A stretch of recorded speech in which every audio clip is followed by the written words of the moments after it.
Welcome to Our Social Impact, brought to you by the Prison Scholar Fund. We have a mission of providing education and employment assistance to help incarcerated people succeed and thrive in society while avoiding homelessness and the revolving door of incarceration. My name is Dirk Van Velzen, and I'm Executive Director of the Prison Scholar Fund. Today we have David Israel and Spencer Oberg, both of PLANeT Foods, a fast-growing entrepreneurial company that you're going to love hearing about. David Israel, tell me all about PLANeT Foods. Great, love to, Dirk. So PLANeT Foods is a company that I begun a little over a year and a half ago as a concept to really just change the playing field in the vegan cheese category. But by the time we launched last May, our whole perspective has changed to create a product and a brand that resonated with the consumer in the plant-based category, and products that are better for our planet, because dairy and beef that industry has a huge impact on our environment, more so than fossil fuels. So we've created and now are leading the category in the plant-based cheese. We're probably, I would say we are the fastest growing company within that category. Hey, everybody knows, well, probably most people know my background, so I was... Well, maybe not. This is actually about your first introduction to people that don't know you, so tell me about your company before this one. The company before this was called Pop Gourmet. Really just to give everybody a playing field for who I am. I'm somebody that's worked for myself since I was 19, and I've created or develop companies, usually that I've led, always that I've led, and built some regional companies, and one of the ones I built was called Pawn Exchange, and that grew rapidly into a 45-store chain, the largest regional chain of its kind in our area. Later sold to the largest chain of pawn shops in the world called Cash America, who I actually emulated. And but because of that company, it led to some things that in my life that we had a customer bring us some property in literally our third month of business, and 3 years later he got caught and found that he could use me to get kind of make a plea deal and get off, and he got immunity actually. So, oh, no kidding. Yeah. How much time did you have to do over that? Well, they offered me 90 days of receiving stolen property initially, and I said there's no freaking way. It was just not going to happen. But after a 7-year legal battle and having the prosecutor, go through two, what do you call those things? Trials? No. We had to go. She went into an appellate court, so she appealed two of the judge's decisions, and it actually took through 3 years each. So I had to sit on the sidelines. I created two different companies in the meantime, but nonetheless, she lost her second appeal, but had the right to retry me. So I just was like, I had enough after actually 7 years now, and an enormous amount of money, and a gray cloud that I was carrying over me, and things that were hard for my family. So I just decided I just had to be done. Couldn't take anymore. So I went to prison for 4 years. Ouch. State prison. Okay. Yeah, you know what? Ouch. Sounds ouch. Yeah. I don't want to go back and do it again, but I wouldn't change it for anything, because it helped me understand. First of all, made me a stronger, better person. Made me a better business person, because the lessons you learn in there and the things you deal with makes the stuff that comes at you, every day here like no problem, right? We'll figure it out. So it removes the barriers that most people have. Yeah, it's kind of funny when you compare to like regular business problems to problems in prison. It's probably a whole different landscape. Yeah, you know what? What seems big out here, you know how it is. You have to learn how to deal with big and small stuff that's out of your control, right? Some people deal with it differently. I just dealt with it like, just got to go with the flow, figure it out, move forward, right? Because nothing was going to disrupt me getting out of there on time or having problems with anybody either, right? So yeah. And ultimately, business is about people, and that's one of the biggest things that you learn while you're in there is how to deal with all kinds of different people. Yeah, true. That's a great point. So anyway, while I was there, I realized I realized about myself. I went in there with a perspective that I'm going to keep to myself. I'm not going to associate with any of these guys that I have gained my perspective from what I saw on TV. Just absolute losers and idiots. And you know what? I don't know. Within the first couple days, I realized that these aren't the people that I thought they were. There was a lot of great people, smart guys, really smart. Some of the smartest people I ever met. Charismatic, but and there's the others, right? I mean, there's the ones that you don't want to be hanging out with. But for the most part, I learned that a lot of these guys are just really good people, and they were either a victim of a bad circumstance, a bad decision, or bad environment, right, where they grew up and didn't have an opportunity. And a lot of them wanted to get their lives on track and had great ideas and had the intelligence, but never had opportunity, right? And now, even though they've done their time, many of them have gone out with the intention to get their lives on track and do the right thing. But society, circumstances, some laws, whatever, makes that almost impossible for some people, right? And so they end up going back to what they used to do, and they end up back in prison. So it was this vicious circle. So you being an entrepreneur, what did you find when you were incarcerated? Well, in my last 6 months there, in minimum security, these guys were making this popcorn concoction in the microwave. It's funny, when I talk to big groups, especially in prisons, they all know exactly what it is. Microwave popcorn. They would take caramels and melt it. They would blend in peanut butter into the caramel, mix it up in a big trash bag, a clean one, and then throw in M&M's, Cinnamon Toast Crunch, and some chopped up Rocky Road candy bars. Whatever they had. It was awesome. Yeah, Mm-hmm. and when I finally tried it, I was sitting on my bunk and I was like, this is a business, right? So I started having people from the outside send me information on the popcorn industry. I wrote a business plan. And, I got home. I had to kind of phase out a business that I'd left behind. And then I went and launched a company called Pop Gourmet. Interesting. So how do you get the funding for that? Credit cards. No kidding. Just like the typical entrepreneur story. You have to. Yeah, well, I was out of capital. I mean, so I had to just do whatever I could. And people weren't nobody's flocking to help me at that point. Ex-con, popcorn business. Well, whatever. Yeah. Right. Yeah, they don't know. Yeah. I mean, nobody knows that. They're afraid. They don't know what to think. So actually, it was in 2011 I launched Pop Gourmet, and I had started with a big house blend and started selling it into local grocery chains. And it was doing really well. And when I looked at the shelf, I said, it's a great product. I mean, I love that it's called the original Big House. But it didn't really stand out to me to be that different from everything as a consumer that was already on the shelf. Cinnamon caramel, whatever, butterscotch caramel, whatever, right? There's a lot of stuff out there. Yeah, so I thought I had to do something differently if I really wanted to build a business. And I put my head together with my wife one night. She's like, white truffle and chocolate salted caramel are really trending flavors right now. So I made chocolate salted caramel, an amazing product the next day, and the white truffle, that was off the charts, and started packaging that and selling it just about a month later. And someone had mentioned that Oprah liked white truffle. So I sent a bunch of white truffle back to O Magazine, and about 2 weeks later, they started ordering literally 5 cases overnighted to O Magazine. And this started going on every week. It was a case here, 2 cases to this office over there. So she then ended up selecting us a few months later as one of her favorite items, her favorite things, and put us in the magazine. And literally 7 months into business, we expanded from that magazine. If it was TV, I can't even imagine what it would have been. But from the magazine, we ended up going into about 4,000 stores. No kidding. Right away.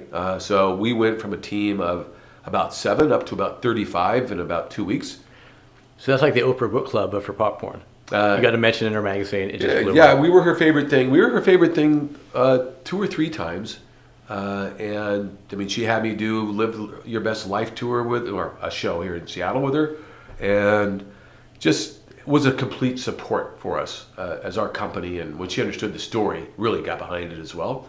So at Pop Gourmet, I made it part of what I did to hire guys that were making reentry and giving them opportunities to have a job and get off to the right start. So as we grew our business, I mean, I think we probably ran over 200 guys through our process of coming to work there and either moving on someplace else or staying with us. Some grew into vice president's positions. They were the best employees that I could have hired because they were committed, they were loyal, they were appreciative, and they wanted to help be part of a win, right? Yeah, so how did you find them, or did they find you? No, I actually, look, because I had been home now for a couple of years, and I was working with the DOC on reentry, out speaking for Dave's Killer Bread Foundation about reentry and about who we are and what we can do, and that people should give us a chance. So I started working with DOC, and I just said, look, I want to hire. So they started directing all their people that are coming to work release to us. And I would just hire guys. I'd hire as many as I could. So what's a typical day like? How many people you're working with? Well, we had 2 shifts, about 40 per shift, excluding what was in our administrative team. But I mean, that was at the end. That was towards the, as we had got to our peak. But it started out, again, I mean, probably 11 of those 30 guys were from, my first employee was my first cellmate, actually. That's awesome. Yeah, so he had never had a job before. He's a smart guy, right? That's a good way to get to know somebody. Well, I did. Yeah. And he's like, I remember we were talking. Everybody knew who I was because they had most of them use my pawn shops. Yeah. So he's like, I wish I could be a businessman like you. And I'm like, look, you are a businessman. You have a product. You have distributors. You have salespeople. You have customers. You have receivables. You have payables. You're running a business. You just chose the wrong product. Yeah. Right? So I hired him. He grew to a VP's position and actually sold out, did extremely well, and went on and started his own business, similar to one I had before, where I actually had employed him there as well. But most of these guys, I mean, I hired guys that grew up. They ended up doing all of our design work in-house for us. We had operations guys. I mean, look, everybody has skills, right? It's just a matter of wanting to apply them and utilize them and having the opportunity to do that, letting somebody become who you really are, right? And not saying you can't because, gee, you've been incarcerated or you didn't have an education or whatever, right? Yeah. I mean, there are guys that can do people's jobs that never even had the education. It's just because it comes naturally to them, or they just want to excel, right? That's fascinating. So like in the years you were in business, you probably helped hundreds of people just reinvent themselves, start something new. Yeah, I hope so. I mean, some have gone on to do a lot of things on their own. I mean, I know several guys that have their own businesses now. But it really was a stepping stone. I mean, I wasn't there to change their lives financially. I was there to change their lives so they could get a good start, get a foundation. Yeah. And then they could go do what they want, or they could try to grow with me. I'd love to have them grow with me. But anyway, we brought on private equity. I moved on from Pop Gourmet, and like about 6 months later, I got into launching Good PLANeT. At which time I was actually speaking at Monroe Minimum Security Unit, where I was. I lived there for almost 2.5 years. So you came in fishing for talent. Yeah, well, I wasn't not intentionally. Not for Good PLANeT. That wasn't my goal here. I mean, I don't have production here. I didn't want to have production. I mean, I learned a lot. But yeah, I went out and I was doing these classes for University Beyond Bars and just speaking, and then I went in and did something else, and I met the guy sitting next to me here, Spencer Oberg, and we ended up doing something together he put something called Harness Your Hustle together, and I came in and did a few of those with him with some. Actually, one was this is a great story. He used to be the CEO of Starbucks, and we drove out to Monroe together. He's like, I don't know about these guys, but I'm happy to help out, and feel good about doing what I'm doing. So we went there, and we both spoke, and he's got up and spoke. Was a great speaker. I'm the former CEO of Starbucks. Blah blah blah. At the end of the thing, everybody, he said any questions, he got like 2, and I was getting all these questions from the guys. He's like, wow. He's like, he goes, because they want to know how did you do it? How did you overcome these hurdles that we hear about, right? We didn't know we could actually do something. One guy was like, dude, someone had me come to this thing, and I was like, I just came because I actually got stuck because I signed up, and he said I was sitting back here thinking how I'm going to do my burglaries better next time so I don't get caught. And he goes, now, he says, I'm thinking, wow, I can actually go do something. Same right? hustle, just redirected. Yeah, right. Bingo. So anyway, I met Spencer, and Spencer and I stayed in touch. And when he went to work release, he asked if I would give him a position, and we actually we put a deal together with DLC. So Yep. because I wasn't really ready to hire somebody. I mean, we were literally 3 people putting things together, building the concept, right? Bootstrapping too. Yep. So what program were you building, Spencer, that he ran into? It's called Heart. So it's Harness Your Hustle. Basically, since I did 7 years in Monroe, my story's a little bit different. I've definitely always been an entrepreneur, but I chose the wrong product a few different times. So, there were a few legal pursuits when I was younger. I was in the automotive industry for quite a while, on the service side of things, and then also in sales. But I kind of grew up in the streets a little bit, so I always had the side hustle of selling drugs. And you run in the streets long enough and get big enough that it catches up to you. So I ended up doing 7 years, and when I went into that, I didn't know how I was going to do it, but I was going to do something different. Because, at that point, I was 20 years old, that seemed like, 21 or 22 years old when I actually went in. That seemed like a lifetime for me, a 10-year sentence. So I didn't want to do that again. I had to figure out a better way to do this stuff. So I started, the only thing I could think of was to get a college degree. That was my family's, my extended family anyways, all educated. And that was like what I knew. If you're going to be successful, you got to have a college degree. So I pursued that and I got a degree, but it didn't quite fit my personality. So I really, really wanted something that could teach me how to harness that hustle that I had and be a legitimate business owner, right? Figure out how to be an entrepreneur in a way that was going to benefit people in society rather than take away from it. So I started Harness Your Hustle, which was essentially just kind of piggybacking off of University Beyond Bars as a program to bring in some, executives and leaders in the community to talk to us about their experience and about, what does it mean to be a successful businessman, a successful businesswoman? How does that look for us?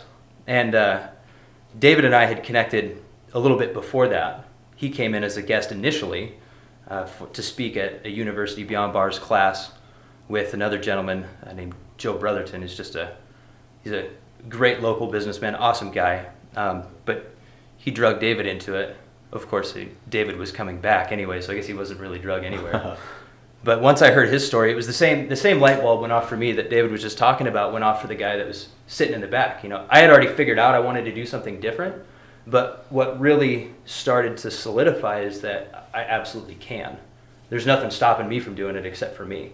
So, I kind of latched on and stayed in touch the whole time that I was down, and we collaborated on Harness Your Hustle, and then, David brought me on to Good PLANeT as soon as I got out, and I'd like to think I've been a pretty decent asset.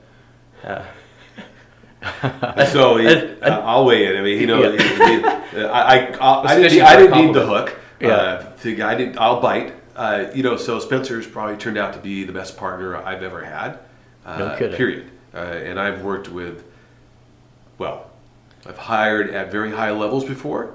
I've worked with some amazing leaders, but I never had anybody that I worked with that allowed me to just go do what I do and be there to pick up what I don't pick up and to figure shit out.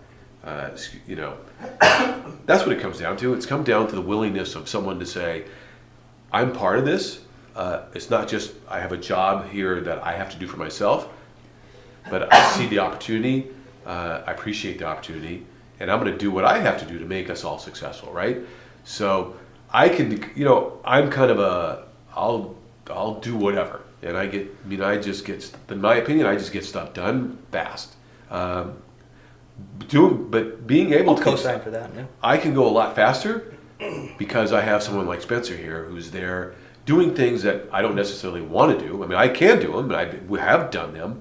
But if I have someone that's helping play that role and then learns how I perform and how I do business, and also replicates that, right? Steps up to the plate and says, I got this, I can handle this relationship, I can respond to this, and I do it the same way that David either would want me to or does, right? not because it has to be my way, but I do things in a way because I'm trying to build relationships and partnerships and grow exceptionally fast, right?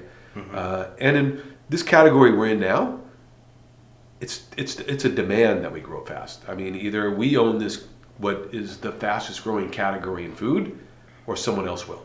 So, you know, I got to put on the jetpack. So you've harnessed the right hustle for this. There is a lot of, we've harnessed a ton of hustle here. Yeah, it's really incredible. We have a small team, but I mean, they're amazing. Yep. We're all, you know, wearing a bunch of different hats.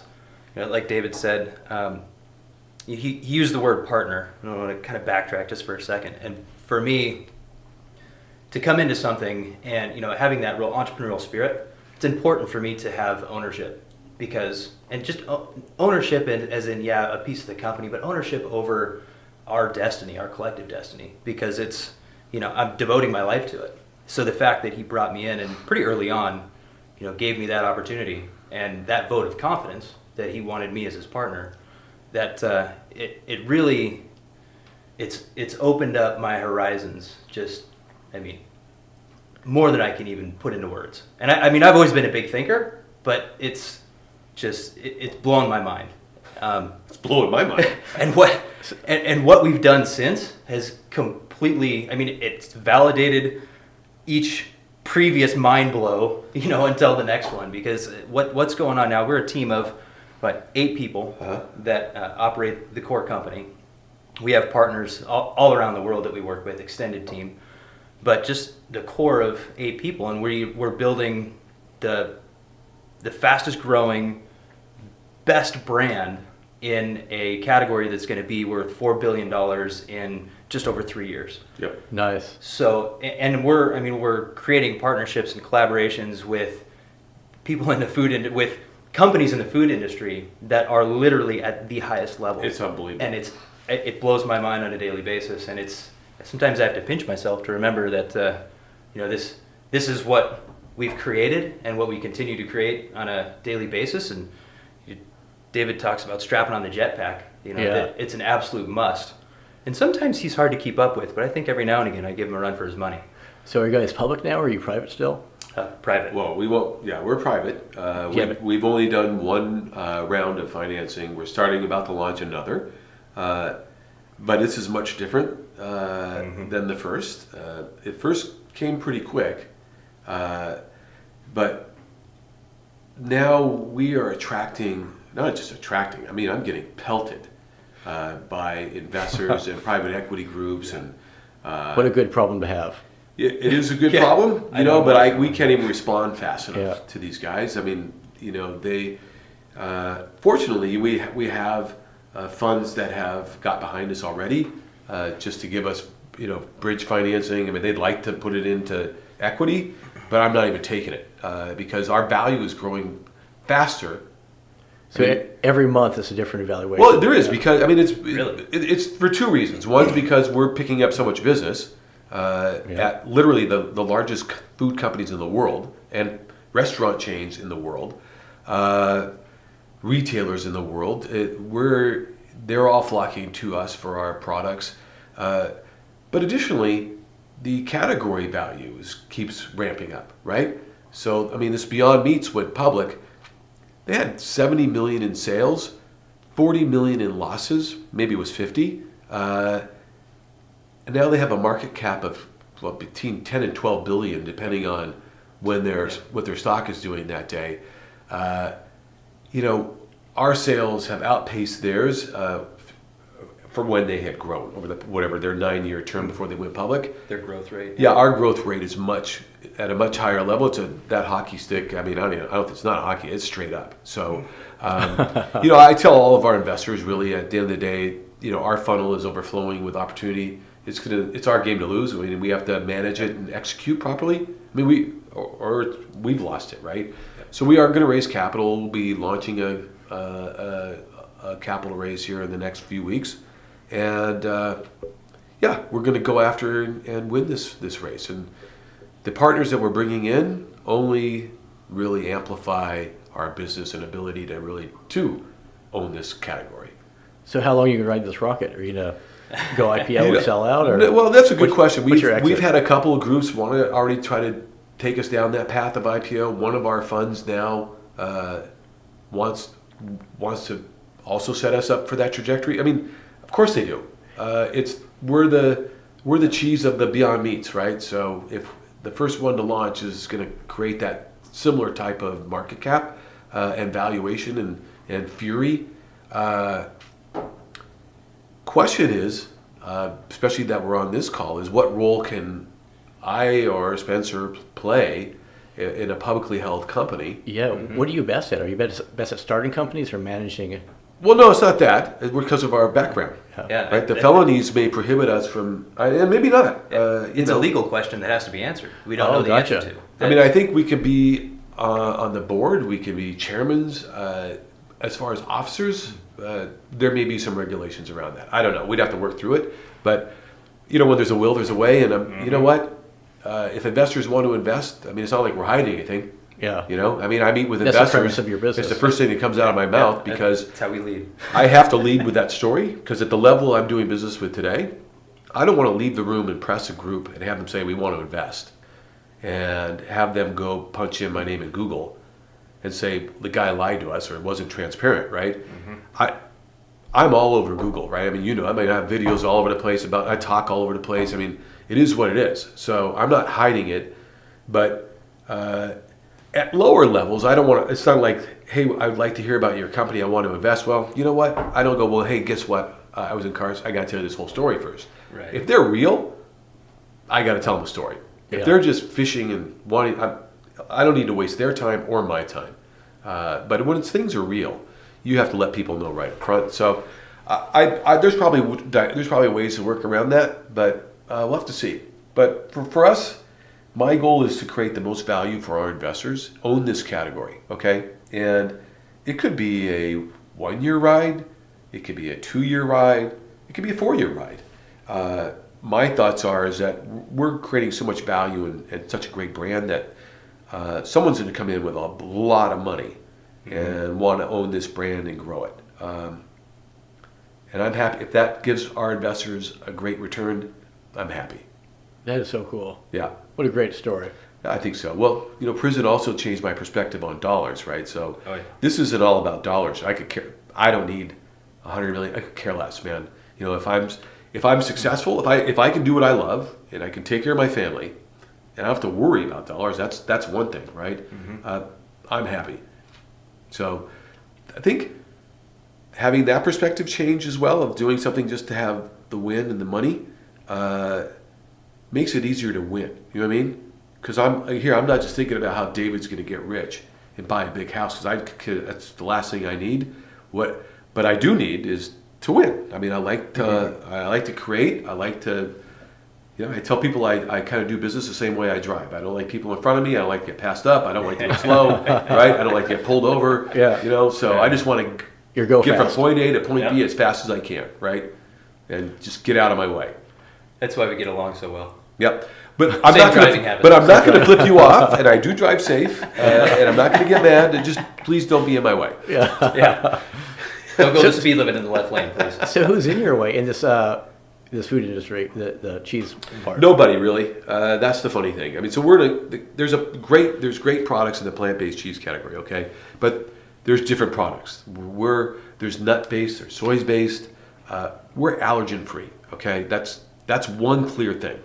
Everybody can have us, which is why we're in besides having a great tasting, great melting, everyday alternative for real cheese, we're allergen free. So in the Nestle's, the Tyson's, the Kellogg's, they can put us in their products and not worry, okay? There's no allergens to be worried about.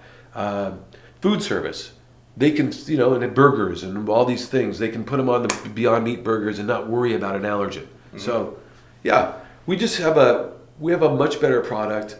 We're very innovative and we're very nimble. So we're able to do things a lot faster. So yesterday I had a business meeting. Somebody had these chips called Eat Bugs. Yep. So is that your next category? You're going to hit the bug market? Nope. Nope.